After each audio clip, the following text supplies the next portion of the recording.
रुक जाइए नंदेश्वर जी, अपनी तपोशक्ति को व्यर्थ ना कीजिए, क्योंकि लंकेश रावण हूं मैं।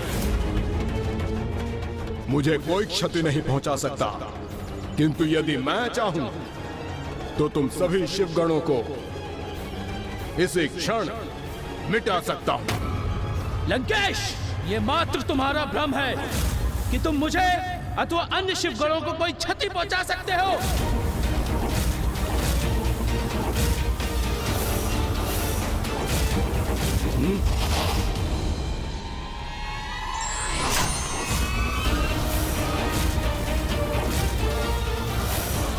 अब तो ये दोनों ही परस्पर हिंसा के लिए तत्पर हो उठे हैं।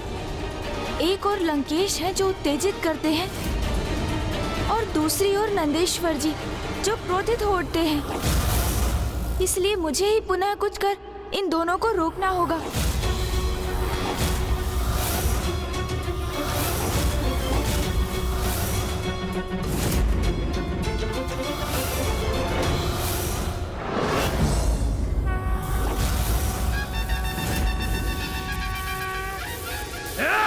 रुक जाइए, सावधान, आप में से कोई भी इस रेखा का उल्लंघन नहीं करेगा।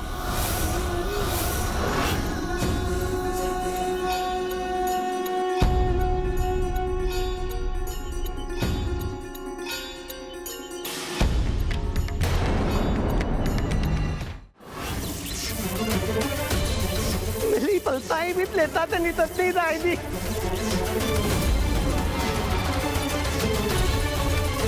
हे गणपति जी, आप इस लंकेश का साथ क्यों दे रहे हैं? मैं यहाँ लंकेश का नहीं, धर्म का साथ दे रहा हूँ नंदेश्वर जी, क्योंकि प्रभु के आत्मलिंग को शक्ति और हिंसा से प्राप्त करना सर्वथा अनुचित है।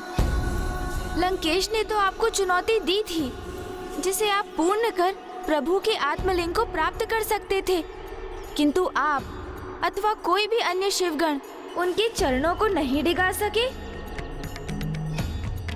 और कदाचित ये इसलिए हुआ क्योंकि लंकेश जी पर उनके प्रभु महादेव की कृपा है, और उससे भी अधिक जिनके हाथों में प्रभु के आत्मलिंग रूपी शक्ति और दिव्यता स्थित है, तो उन्हें भला पराजित कर भी कौन सकता है।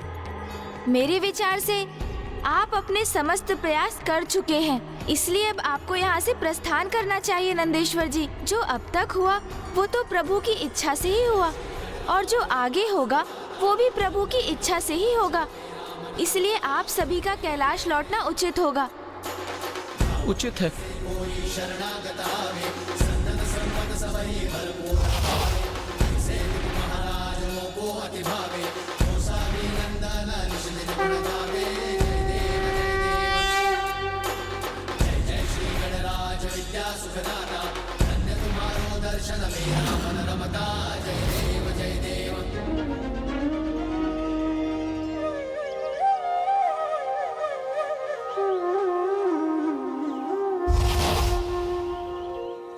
ये तो सर्वथा उचित हुआ गौरी पुत्र कि आपके समझाने पर सभी यहाँ से लौट गए, अन्यथा मैं अपना नियंत्रण खो बैठता।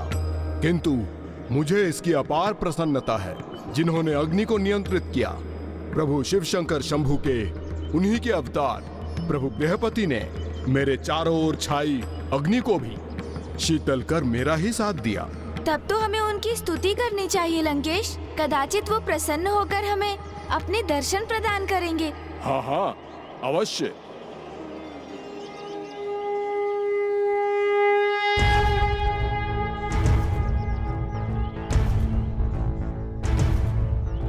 त्रयंबकं सदाशिवं नमामि हे उमापति जय नीलकंठ जय अनंत नमोस्तुते नमोस्तुते। हो भोलेनाथ भक्तों के हो कष्ट से निवारते, ये सृष्टि सारी संकटों से शिव ही है उबारते। ओम नमः शिवाय, ओम नमः शिवाय, ओम नमः शिवाय, ओम नमः शिवाय, ओम नमः शिवाय, ओम नमः शिवाय। मुनि विश्व नर और सुषमति की है कथा, संतान के लिए जिन्होंने वर्षों तक सही व्यथा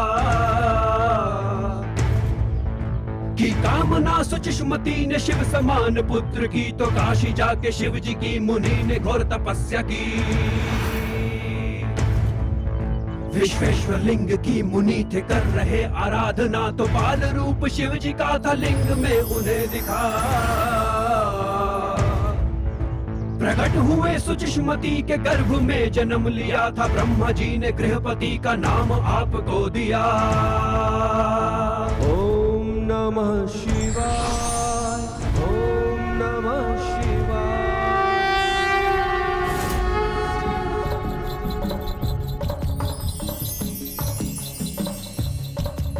प्रणाम प्रभु गृहपति। प्रणाम। कल्याण हो।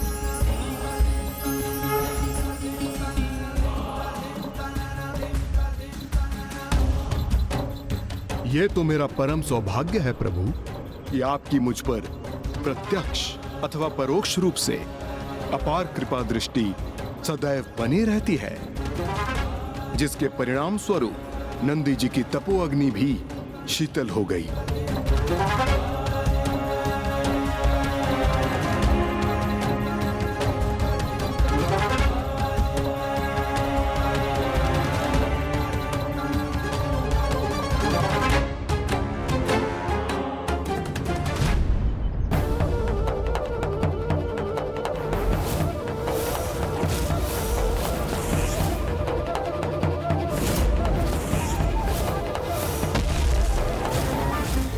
ये क्या प्रभु गृहपति जी की दृष्टि तो आत्मलिंग पर ही स्थिर है।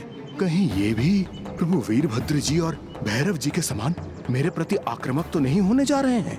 लंकेश रावण, आपके हाथों में प्रभु का ये आत्मलिंग होने का एक ही संभव कारण है कि आपने स्वयं को सदा महादेव का परम भक्त प्रमाणित किया।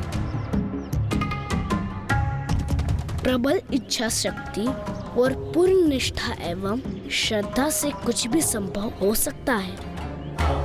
प्रत्येक जीव को कभी भी किसी से वो कदापि नहीं मांगना चाहिए जिसे प्रदान करना देने वाले को कठिन हो, क्योंकि किसी की व्यवस्था के कारण उसे जो प्राप्त होता है वो कभी ना कभी उसके उचित अधिकारी के पास पहुंच जाता है, अथवा जहाँ उसका उचित स्थान होता है वो वहाँ पहुँच जाता है।